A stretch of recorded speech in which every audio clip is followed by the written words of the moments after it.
the veterinarian used general anesthetics and knocked them out. And one cat's bigger than the other, even though they're sisters. One cat's bigger than the other. And the bigger cat, it was no problem. They found the vein, that took out the blood, and knocked the cat out, and he's fine. The second one, the little one, they just could not get any blood out of him. And they tried, and then they started waking up, so they had to give her a muscle relaxant.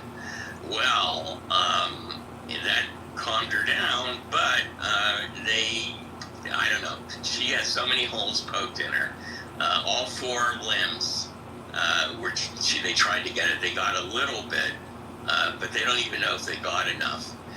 But it was just torture. I couldn't take it anymore. It's like enough. So we decided to leave it be, and then we're gonna hopefully there's enough blood there, and if not, they'll come back. They said that the veterinarian said that the cat should wake up within a couple of hours, and so we thought the other one was fine, but this one did not wake up. It didn't wake up. 4 hours went by, 5 hours. We called up the vet. He said, look, he was going to see if he could. It was Sunday, so it's not easy to find stuff. So he was going to go find some, special medicine that would, wake him up, that would increase his blood pressure and heart rate. And he couldn't find, he's looking all over the place, 7 hours, 8 hours, and I'm like, he's dead. I mean, I'm sorry, I keep on doing the gender thing. I thought she was like totally dead. You could barely see any breath. And, we're thinking about, oh my God, what are we going to do? What do we even do with the dead cat? It's like we're thinking all these, it's like, it's already gone, she's dead. It was like really horrible. It's just limp sitting there in my lap. The vet gets there. I had put the cat down on the couch, and he covered it. I don't know why. Thinking it was dead. And the vet comes in, opens up the door, and the cat's gone. And we're looking around, and there it was in the corner, very shaky and barely there, but alive. So that's not Polka. We call him Pokey, and Pokey's over there on the left, and Wimba, which means queen, and More is on the right. One thing that I've learned, of course I'm not a veterinarian, so I don't know, but with my pets is that hydrating them as much as possible before they get blood taken is super important. And what I do is I give them a lot of salt in their food so they get thirsty. Oh, interesting. And then they drink like crazy, and the blood is right there. So anyway. No, I wish I would have talked to you before. Jeez, it was really horrendous. I mean, in both cases, watching the poor thing getting tortured, and then secondly thinking it's dead. It's like it was horrible. I never thought I grew up with like a basset. We've had dogs and I've had pets, but not only for a few years. It's family. Yeah, it's the first time I ever really got attached. Yeah, I hear you. I get it. Yeah. Brittany keeps saying we need to hydrate. It's true. And I think you're absolutely right. I think that's what the issue was. It was hydration. It's also we should have given he should have given the muscle relaxant. That's a bad idea. But anyway, we learned, and she seems to be better. I mean, she looks like she's been beaten up, but she's walking around now. So that's all seems to be fine. Anyway, lots of stuff going on today. I guess I know Elle is watching TV.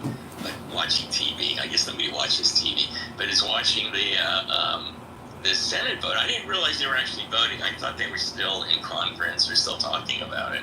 I thought that there were like enough senators that decided that they weren't going to sign it, that they were still in consultation. So if anybody knows different, maybe you should, or maybe Elle, you can come up and tell us what's going on, because maybe you know a lot more than we do. And I hope Steven, our friend Steve Crone, comes in and gets us updated on all of the legal information and what happened on Friday, which was just wacky. And Scotty's in the room. Anyway, let's go to Rick. Rick, have you been following this? What's going on with the what do you know from the news today? All I know is that they were gonna try a vote today. And there's people complaining, but they're also doing the victory sign. So, the same people who are complaining are doing the victory sign. So, who knows what that means? It means that they are going to pass it, but they're making a little noise so they can say, well, we tried. Yeah, that's what it. Yeah. That's what it seemed like when I saw that. It's like they're already voting on it. They don't vote on this stuff unless they think they have it. It's like, why would they vote on it? But I did understand that the last thing I heard was that the parliamentarian, that Lisa Murkowski was going to be a no vote, and then they teased her with this idea of giving her a carve out for Alaskan citizens, and she decided she would vote for it. And then the last thing I heard, that the parliamentarian said that the carve out was illegal and they can't do it. So I don't know what's happening with that. I don't know. It seems like a big board game. It's crazy. Anyway, Sue, what's going on in Los Angeles? Well, good morning. Good morning. It's going to be a beautifully hot day. Not like Arizona, but for us, it's July. June gloom has ended. Nothing much is going on other than we just keep getting these notifications about ICE raids, and they're canceling. Yeah. 4th of July, they canceled Grand Park today. Whoa. Exactly. That's a big deal. So everything around LA has been canceled, and it's due to the ICE raids. Yeah. So, it's I mean, people. Sue, it sounds like it's an invasion. Yeah. It absolutely is, Barbara. Yeah. Because there's nowhere to go where anyone feels safe, because we don't know who anybody is.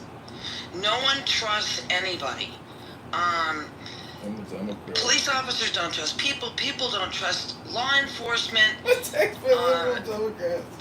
You don't even trust the person next to you on the street. You don't know who they are. The people driving are driving crazy, again, for the same reasons. All around my area are teenagers working for their parents, and pockets of people going out and advocating, saying, support this teenager while his parents hide from ICE. And it's crazy what's going on. It's like a game of whack-a-mole. It really is a giant game of whack-a-mole. And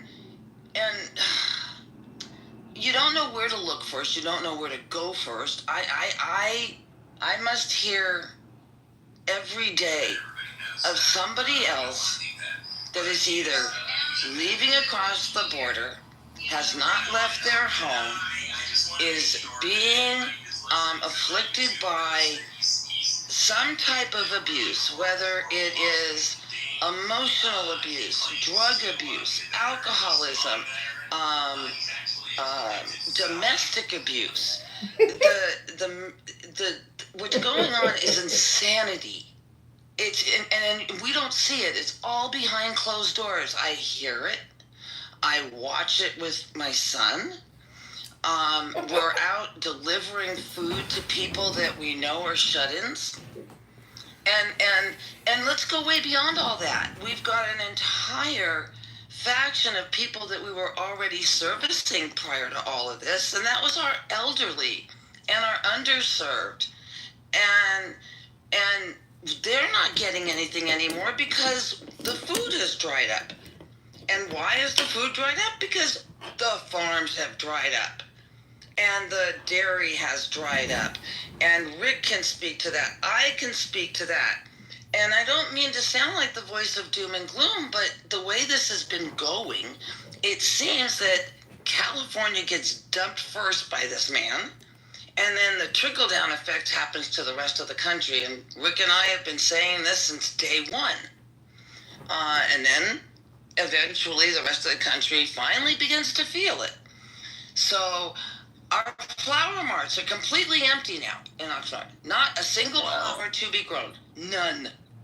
Yeah. So, I'm not going on and on. It's just, it's nuts. And I don't know if I see an end in sight. I really don't. And it's so hard to decide where to plug a hole first. So, anyway, if that's where it's at here. Yeah. No, it's, believe me, I totally, I lived there for 40 years, so I understand what's going on. And, yeah, it is. It's confrontation central there. Talk about fear mongering, right? It's just. I mean, I have a friend, very very well established guy. He was born in India, lives in LA, and he's afraid. He's afraid because his passport says born in India, even though he came when he was 7. Do you know? Yeah. It's just, I don't know. Oh my God, I'm so sorry, Sue. Yeah. Well, here's the thing. Okay, even though he has a passport and was here, since he was 7, like I said, I have a friend right now who's here legally from Tehran, or he was legal, and has been hired by the county of LA for 2 separate positions, and they're dragging their heels, and then they give him a start date, and he's afraid to show up because he doesn't know if he's going to get deported or hired. Wow. Yeah. Wow. So this is the way, and I don't mean to sound, excited and overboard, but this is literally the way we're living here. And I'm not a fear-mongering person. I don't buy into the fear. But this is real. This is real. And there's no 2 ways to slice this. They're doing what they intended to do. And now we have to figure out how we band together against all this. So I'm glad Steve is here. Steve, I also need to know the name of that restaurant in Sherman Oaks that you went to for the eggplant. Thanks. Yeah, let's get Steve up here. And I want to hear from Andrea also. Yes. Oh, here comes Mr. Crown. Stephen, you've been paged.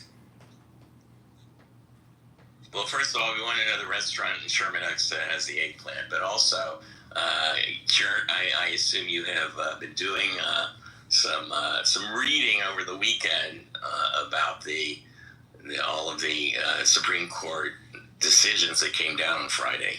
So if you don't, a little pressure here, but if you can, maybe you can enlighten us. Or I can call you later, whatever you want to do. Can you hear me? Yeah, I can hear you now. Yeah, my earbuds have been funny lately. I did. I don't want to not say anything, but I do want to mention I did a room in the Supreme Court confidential. So they call. I forget what they're called. It's been so long, but whatever they're called. I did one of those that was a little over 2 hours about the so-called birthright citizenship case. I guess I would just summarize by saying that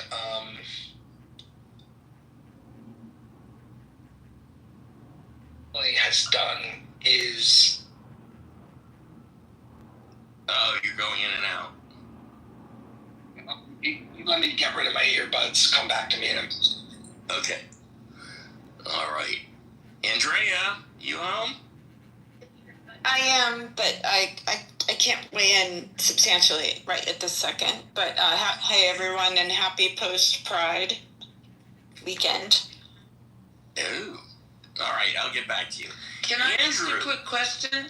Is it possible for Steve to make his 2-hour room available to those of us that were not part of the House? It's on replay. It's on replay. I know, but I'm not a member of the House, so I can't get into the replay. I think you can look at Steve Oh, Can you look at Steve and see replays associated with his name? I Or didn't you realize didn't that. I I thought tried. the replay would be available to anyone. I don't know how that works. Can you join the house It soon? should be. Yeah, I mean, let's see. I mean, I guess I won't be able to tell because I am a member. So when I go there, I see them, of course. Right. When you go, you're just not able to access the recorded events. Correct, and it says that I'm waiting to be accepted to the house. Okay, does anyone, I don't know how I do that. There must be a way to let new people into the house, but I don't know what it is. I'll figure it out. There must be a way to. I know you're going to have to read, but that is something older people can usually do. Well, without getting into the literacy part, Sue, if you tap on Steve's name and you scroll down, I'm doing a little assumptions here. Do you see any replays rooms that he's been in and appear on the replays? Yeah, because it should show. Maybe. I don't know. Yeah, I do, but only the rooms that I'm a member of.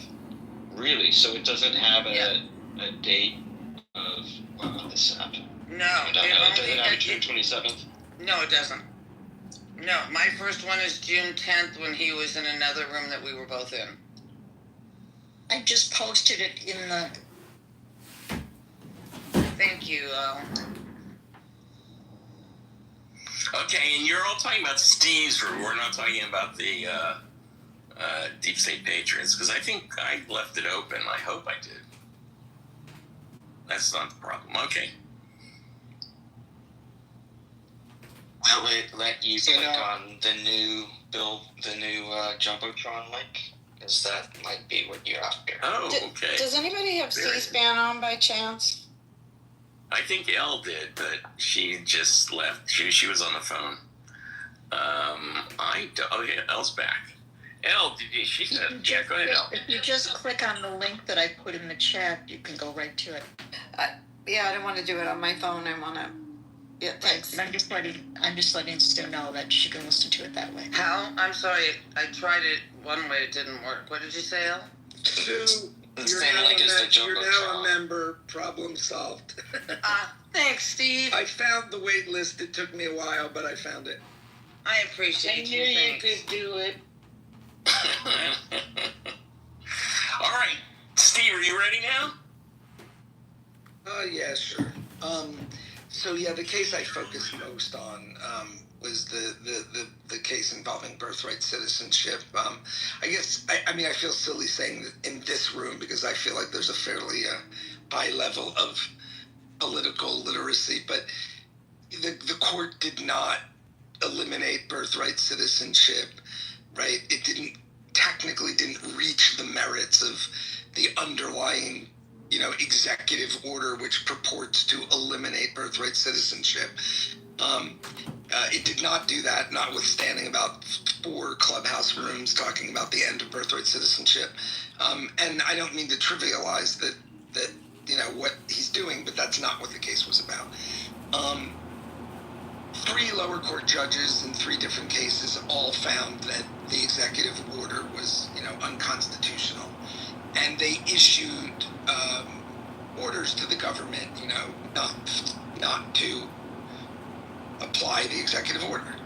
The plaintiffs were individuals in one case, and in the other 2 cases, they were largely actually state governments.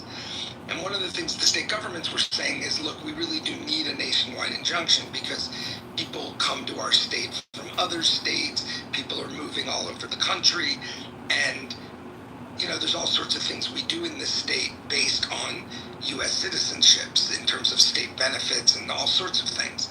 So we really do need to prevent the executive branch from purportedly taking away people's U.S. citizenship.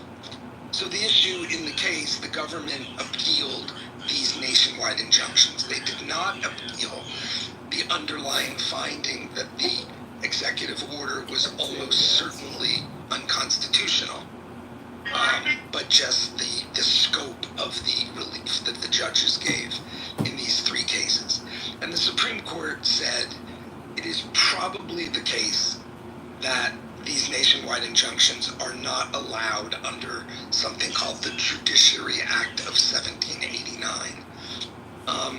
But their logic, and this is the last thing I'll say, because again, we have a 2-hour room, I'm not going to be able to summarize everything here, but their logic really applies to the court, the Supreme Court itself. So this isn't the court saying, oh, we don't want lowly district courts issuing nationwide injunctions. Their logic applies to the Supreme Court as well. Essentially, what the majority opinion written by Justice Coney Barrett says is, we can tell the executive branch that they're acting unconstitutionally or contrary to some statute.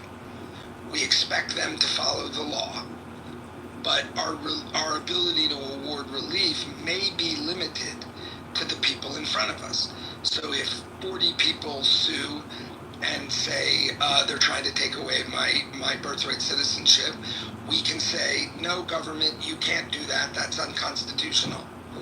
But now if they turn around the next day and go after a 41st person, the logic of the Supreme Court opinion is that 41st person would now need to go to court and say, oh, but what about the 42nd person, etc. It really is a strange and ridiculous ruling which essentially limits a court's ability to tell the executive branch what you're doing is unconstitutional. Just stop doing it. We don't need you to keep doing it and then just have lawsuit after lawsuit after lawsuit where people keep having to ask a court to stop you. We can just tell you to stop. It really is a ridiculous and stupid decision. Steve? Well, it takes away one more check against the power of the executive. It rebalances it. At this point, it reinforces the fact that we have a king.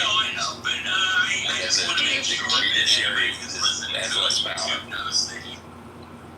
Steve, do you think that the Supreme Court is trying to thread a needle because it is so conservative, but it also knows what Trump wants, and it's trying to thread a needle between really not being activist or being originalist and trying to make Trump happy at the same time? I'm not sure I understand the question, but I'm still pretty sure the answer is no, because they're certainly not threading any needles. No, I think largely the Supreme Court is empowering him to do whatever he wants. So I certainly wouldn't describe anything they're doing as threading the needle. But the rest of your question about the tension between maybe originalism and giving him what he wants and all, I'm not really even sure I followed that, to be honest. Steve, I have a question. Whoa. We have questions. I think Rick and I have questions. But Francis, Well, the one question I have is you said that they said this is limited to giving release to the cases in front of us. Did they give relief to those cases or did they not? They didn't, because, the posture of this case is so messy, because it's like likely upon likely upon likely. So, anytime there's preliminary relief, right? In other words, you're asking a court to freeze things in place, to stop someone from doing something while the case continues. That's the posture of this case, right? Lower court judges didn't say, we have made a final ruling, this is unconstitutional, the case is over, you can't do this anymore. They said, it is likely unconstitutional. And by the way, that doesn't mean that they're not confident that it's unconstitutional. It simply means that the standard is only that it's likely that the plaintiffs would prevail. So the lower court said, it is likely that these people complaining about your executive order will win. And it will cause irreparable harm if we allow you to go ahead and enforce your executive order. So we are ordering you not to while the case continues. At the Supreme Court, same thing. The Supreme Court isn't making a final ruling about whether it's constitutional.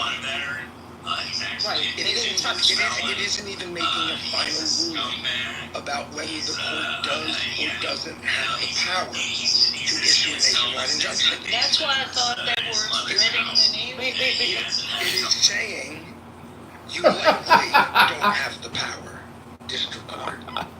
So therefore, the government is likely to win on the issue of whether you have the power. So we're going to lift the injunction, and we're going to let you go ahead and, we're going to tell the court a nationwide injunction, probably not within your power. Reconsider your injunction. So it is possible that the district courts will say, okay, we're refining it, now it's not, we're limiting it somewhat. The court didn't literally order the Supreme Court didn't literally order the lower court to issue an injunction that only applies to the plaintiffs before them. So there is some unpredictability, at least a little bit, in what the district courts will do. But the Supreme Court has previewed its thinking on this issue. And if a case came before them where it really was in front of them, whether or not courts could issue these kinds of injunctions, they've already said what they would do. So I think most people are covering this as if they've said that nationwide injunctions are essentially not legal. And that's fair, the rest is technicality. But it's unclear what the lower courts will do.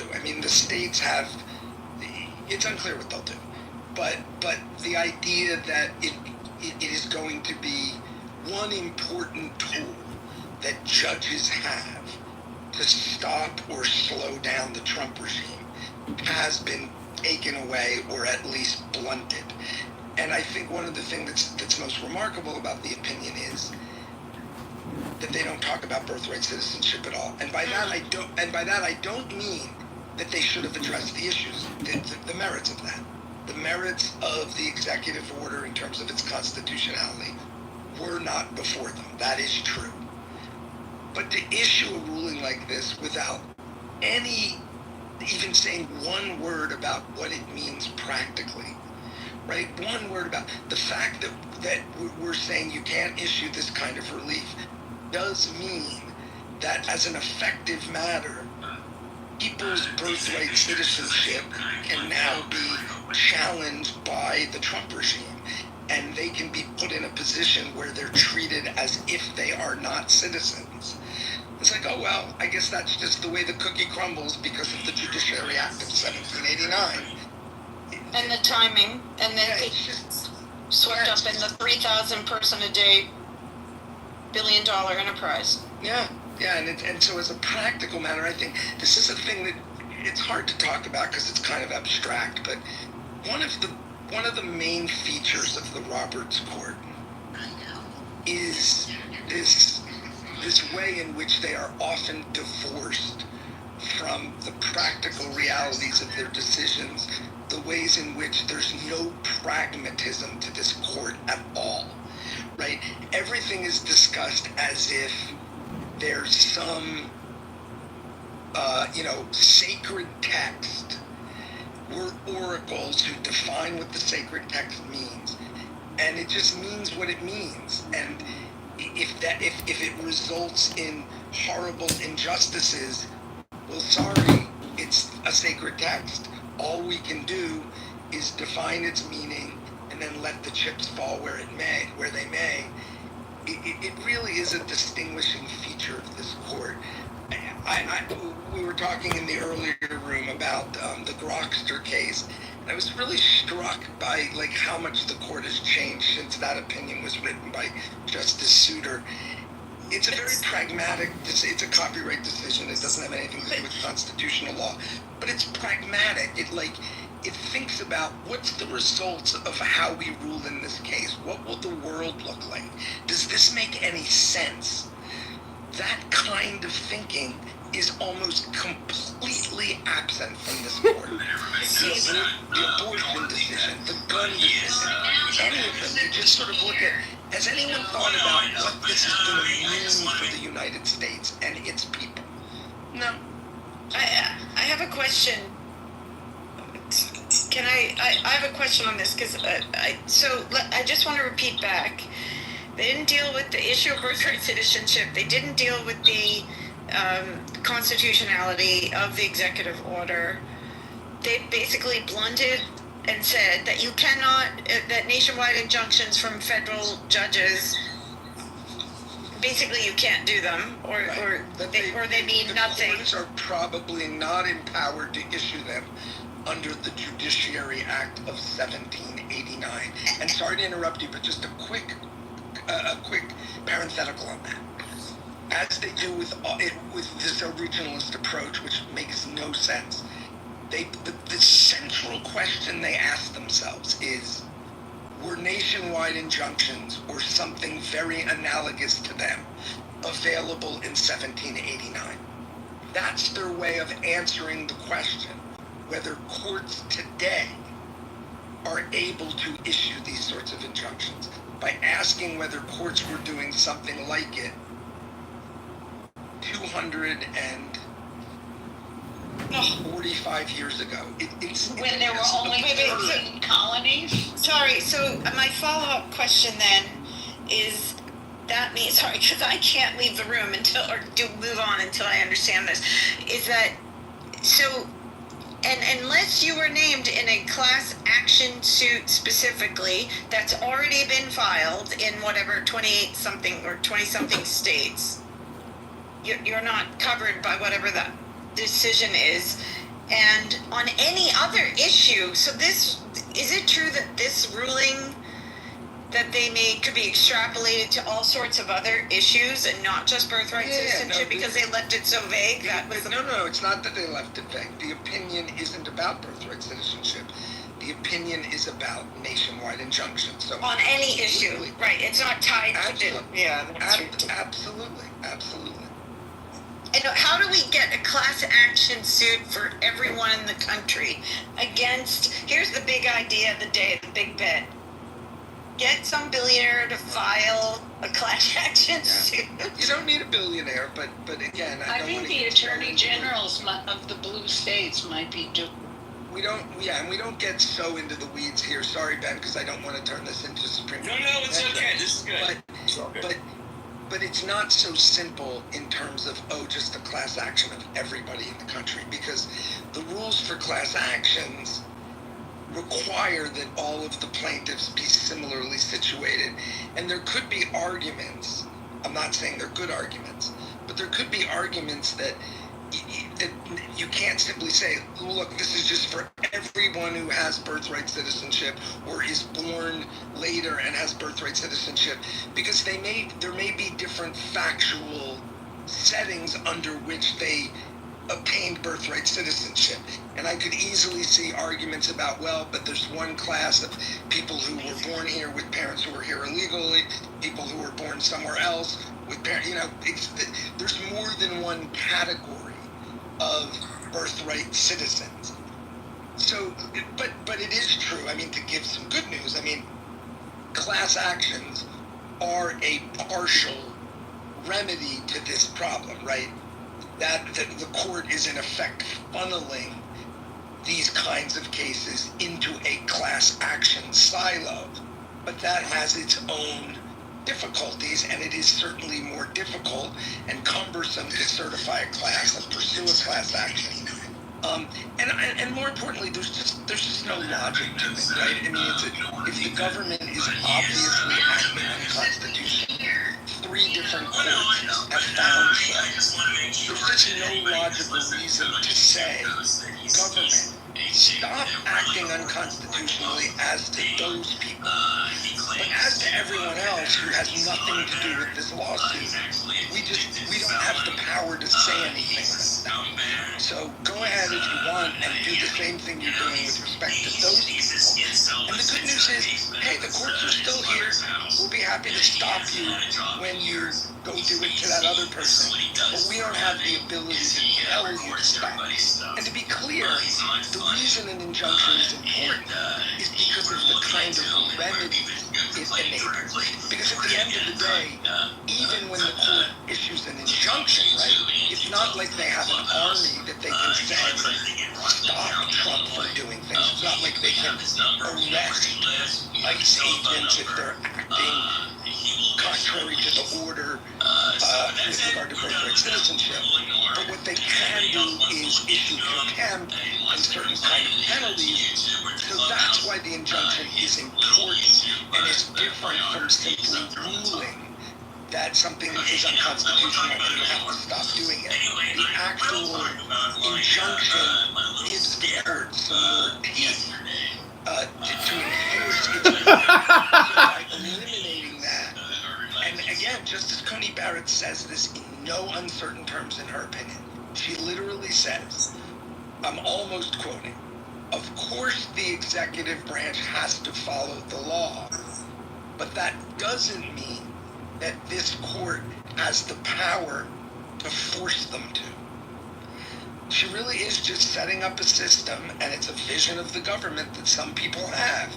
Well, under the separation of powers, the court announces what the law is. The executive is supposed to follow, but the court doesn't actually have the ability to truly force them to. That's where the term constitutional crisis comes from, right?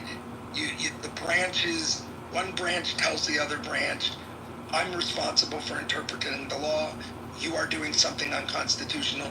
You are doing something contrary to a statute. And what is the view of some of the people in the Trump regime? Okay, that's interesting. That's the Supreme Court's view of what the law is. We happen to have a different view. So we're going to continue to act in accordance with our view. And now let's see what happens. That's a constitutional crisis. Deliberate That's so vote